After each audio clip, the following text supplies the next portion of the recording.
Now, some of you may be thinking, where has F1 Championship Edition gone? Why have I not made a video on it in however many weeks it's been? Unfortunately, I have to break the news to you that the F1 Championship Edition career mode has had to come to an end. And it's not down to me having a terrible showing in Malaysia and not being able to live it down. The real reason this series ended is because my PS3 well and truly died. Before it broke, it was already dying because I had to prop it up at an angle for the discs to actually, read in the machine. But while I was recording the third and fourth race of F1 Championship Edition, the recording and my TV would just flicker and cut out. It turns out the HDMI port on my PS3 just died. I tried recording in standard definition just to see how bad could it be. It's one of the worst things I've ever seen. It genuinely was unwatchable. So what is next for this F1 career mode that has already been destroyed? Well, I still have the F1 games following F1 2014. And not only that, because F1 2015 was so bad, Codemasters, probably seeing this scenario coming, they were kind enough to give us F1 2014 cars on F1 2015. Which means I have to do something that I genuinely don't think anyone has ever done.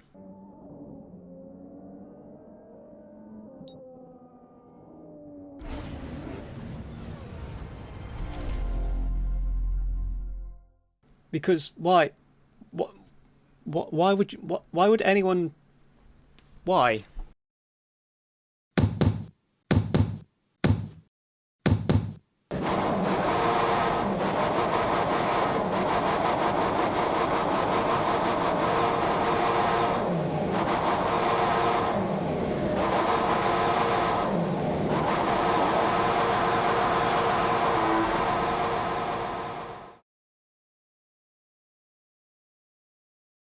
Yeah, I don't really know what that was. I was just editing the intro and I heard the thumping of the stamps and it kind of just horribly spiraled from there. I don't really know what I created. Obviously F1 2015 has no career mode, so we're going to have to use Championship Season. Welcome to Championship Season. I really don't think an intro video and an explanation needs to be made for Championship Season. But if you don't know Championship Season, you can drive anyone. There's obviously no transfers, so I could pick any team to start this season. I didn't want to just pick a good team, that's just boring. I'm going to work out how I'm going to earn drives without just picking a good team. But that's for later in the season. The three worst teams in 2014 were Sauber, Marussia and Caterham. I couldn't decide who to pick from those three, so I decided load up a random wheel, let fate decide.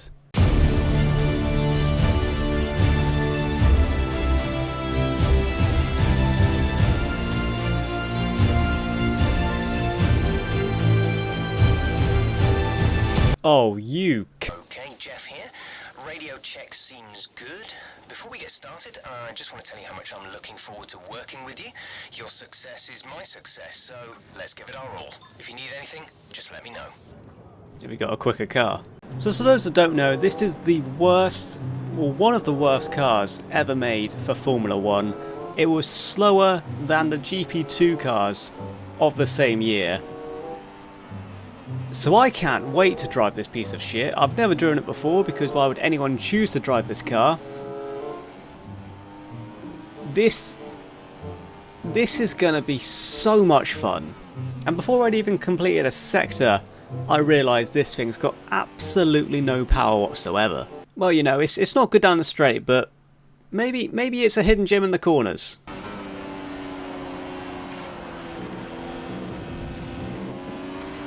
I feel like practice was summed up by just how easily the Mercedes drove past me. With DRS open, I genuinely didn't think this car would be this bad. Regardless, we managed to get a lap in. We very nearly bit it into the final corner because of the understeer. Up to the line, we're going to set a 1:35.4. We are dead last. Great. I did a couple more laps just to get used to the car and the track, and I do actually find some time. I go up to an incredible P18 on the prime tyre. You're off the pace in all 3 sectors. Cheers, Jeff. Welcome to Melbourne, where qualifying for the Australian Grand Prix should be getting underway shortly. It won't be easy getting out of this qualifying session, but see what you can do. Yeah, no shit. Now I'm going to save you a lot of time. It was raining in qualifying. I have not driven in the rain on F1 2015 in, what, 9 years? I'd never actually driven with a wheel before this video on F1 2015. It was in one of the worst cars ever put on an F1 game, at a track that I don't particularly like too much. Can you guess where I qualified? That's qualifying 1 over, so we can expect the start of Q2 very soon. 8 tenths. 8 tenths. Now, I don't know if this was a me problem or a game problem, but I couldn't change my strategy. And I don't know if I just did something wrong because I've not played this game in so long, but I couldn't change it at all. I wouldn't put it past this game to be glitched and me not be able to do it, given how it's F1 2015. But if you know how to change strategy on this game, please let me know, because I have no fucking idea. So here we are for our first race on F1 2015, the 2014 season in a Caterham. Right at the back, it's lights out and away we go.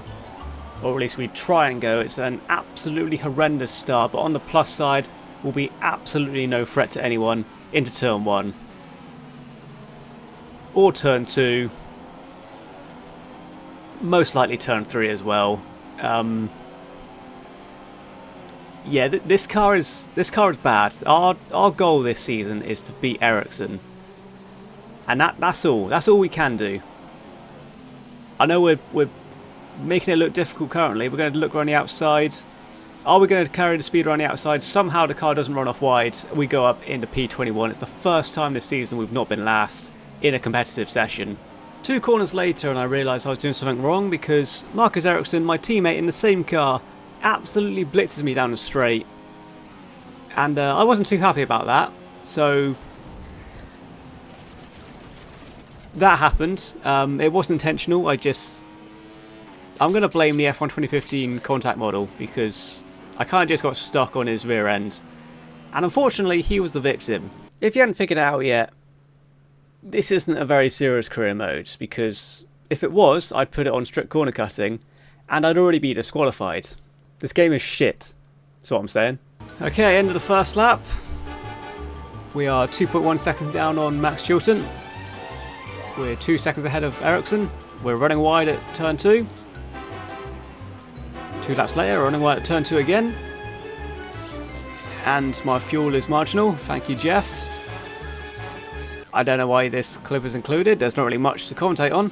What that clip was highlighting was the fuel issue I'll have to deal with for the remainder of the race. Because of how I was driving and just the shit car, despite being one of the slowest things ever built by mankind, this piece of shit drinks fuel faster than the speedometer goes up. So if things weren't bad enough already, the rest of this race will be running in lean mix, otherwise I won't be making it to the end.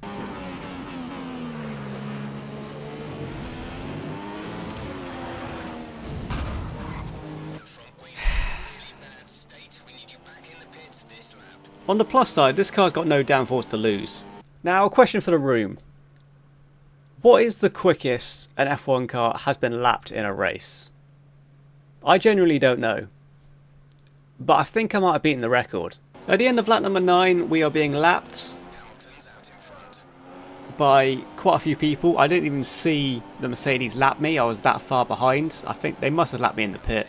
This is just great fun. I am having an absolute blast in this car. Oh, actually fuck yourself.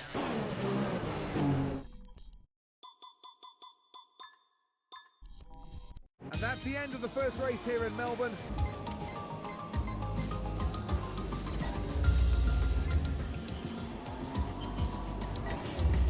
You could not pay me any amount of money to do a full season in that Caterham. I'd rather die. So let's jump to our first practice session and see how good this car is.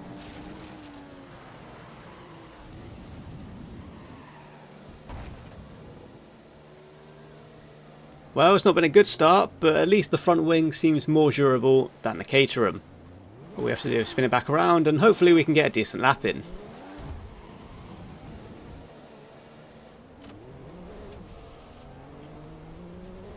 Okay, black flag, we're out of the race. Yeah, it's not my proudest moment. I could have handled things differently looking back on it. So, jumping straight to qualifying, this is our first proper lap in qualifying and we go P8. We get a wheel wiggle in a celebration there. We finally got a decent car, or a semi-average car, and that lap means we get through to Q2 in P13 and beat our teammate. We finally have a car we can do something with. Let's see what we can do in Q2.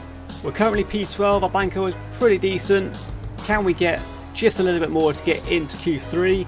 We've got Rosberg for some reason overtaking us on our lap. We don't manage to get into Q2, but we will start P11 for the Australian Grand Prix. That is so much better than 22nd place. We could actually get some points in the Sauber. Yeah, I still can't change my strategy. Again, if anyone knows, please let me know. I'd love to know. It honestly wouldn't shock me if it's just not in the game.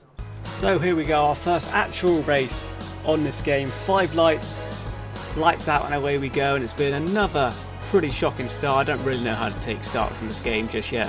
Hopefully I'll learn over time. We've lost 2 positions in turn number 1. Button ahead of us, Kvyat ahead of us.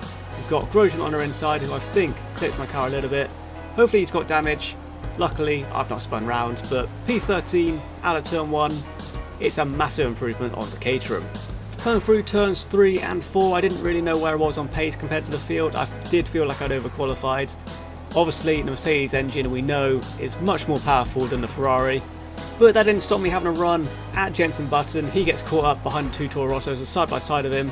Coming on to whatever corner number this is, they've changed the layout in recent times, so I don't really know what corner number this is. We're just going to say I've overtaken Button and move on to the next clip. I spent far too long on Australia in this video. I can't be asked to look at a track map of it. Coming to the end of lap number 1, we currently sit P12. It's been a pretty decent lap 1, although by the look of it, that Mercedes engine is definitely quicker than us, but thanks to the terrible AI of F1 2015 and some track extending for good measure, we managed to stay ahead of Magnussen. But that straight line speed was definitely concerning. Not only did I have to contend with the straight line speed, I also had to contend with my absolutely shocking driving. We run wide at turn number 1. Magnussen should easily get the better of me down the second straight. With DRS as well, he's going to be side by side of us through turn number 3. We're going to try and outbrake him around the outside. And yeah, the AI, they're not great. You can kind of exploit them on this game. We're going to stay ahead of Magnussen because of it. Not the most realistic, but it's 2015. You gotta take what you can get. Thanks to me battling the McLarens, the Toro Rossos had absolutely fucked off up the road. I definitely wasn't as quick as them. This Sauber, realistically, is the 3rd slowest car, and I was driving like it. As the race went on though, I seemed to find a little bit of pace. I don't know if it was because the tyres were wearing off the AI. From what I recall, they didn't really have tyre wear back in these days. We were catching Toro Rossos ever so slightly. We still have fuel to contend with, but it's not quite as severe as the Caterham. But it was in this moment I realised if I wanted points this race, I had to do something different. And ideally drive a little bit better. So we are scheduled for a 3-stop race, as is everyone else I think. I'm going to try and push it to a 2-stop strategy. I don't know if the tyres can do it, I have absolutely no idea. But we're going to try. We're going to try and get points. This is the only way we're doing it. We're definitely not doing it on pure pace. Hamilton has come out of the pits ahead of me. And you'll see the dramatic pace difference in our 2 cars. And also driving ability. But that was my plan. I was just going to stay out as long as possible, and that ended up being lap 7 on the for fuck's sake. Rito, it's time.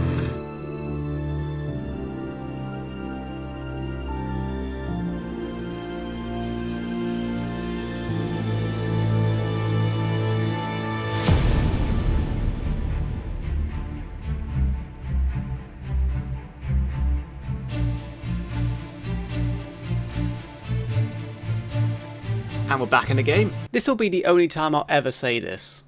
Codemasters, Thank you so much for making F1 2015 such a shit game. And I'll be honest, my second stint was absolutely nothing. It was just me driving around. So here's the end of my second stint. We've managed to get to lap 18 and we currently sit P9. I'm pretty sure at this stage the AI still had 2 stops to make, so I was definitely on for points if I could keep it clean. You can see the tyres were absolutely shot at this stage, but it did mean reaching lap 18 I could go to the end on another set of primes. Coming in for our final stop of the race is a much cleaner entrance than the previous pit stop. We're going to be going on to set of the prime tyres, seeing where we get out, and hopefully, thanks to pit stops, we'll be able to steal maybe P9, P10. Coming out the pit, we're currently P10, we've got Perez coming down the pit straight behind us. Are we going to get out ahead of the Mexican? Yes we are. All we've got to do is defend against Perez for 11 laps.